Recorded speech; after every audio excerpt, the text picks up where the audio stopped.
জাতীয় গণতান্ত্রিক পার্টি জাগপার ৪৬তম প্রতিষ্ঠাবার্ষিকী উপলক্ষে সোমবার জাতীয় প্রেস ক্লাবে আয়োজন করা হয় আলোচনা সভার। এতে বিভিন্ন রাজনৈতিক দলের নেতাদের পাশাপাশি যোগ দেন কবি সাহিত্যিক সহ সুশীল সমাজের প্রতিনিধিরা।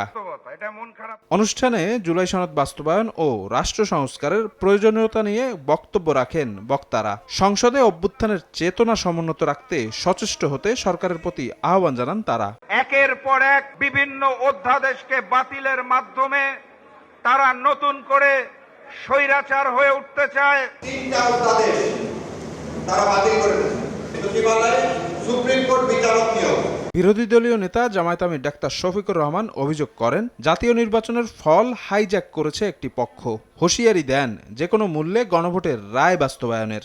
রেইনবো অলরাউন্ডার এক্সটেরিয়র পেইন্ট বাড়ির বাহিরের দেয়ালের সুরক্ষা নিয়ে থাকুন নিশ্চিন্ত, সাথে পাচ্ছেন 10 বছরের ওয়ারেন্টি। প্রিয় বাংলাদেশে রক্তমূল্য, জীবন মূল্য, জেল মূল্য, যত মূল্য দিতে হয় ফেসিবাদকে আর আমরা ফিরে আসতে দিব না ইনশাআল্লাহ। আমরা হার পক্ষে ছিলাম, আমরা হার পক্ষে আছি। আমরা জনগণের সুপ্রিম উইলে আমরা সম্মান দেখিয়েছি, আমরা দেখিয়ে যাব। এই সংসদ মানুক আর না মানুক গণভোটের রায় আমরা বাস্তবায়ন করব, আদায় করে ছাড়ব।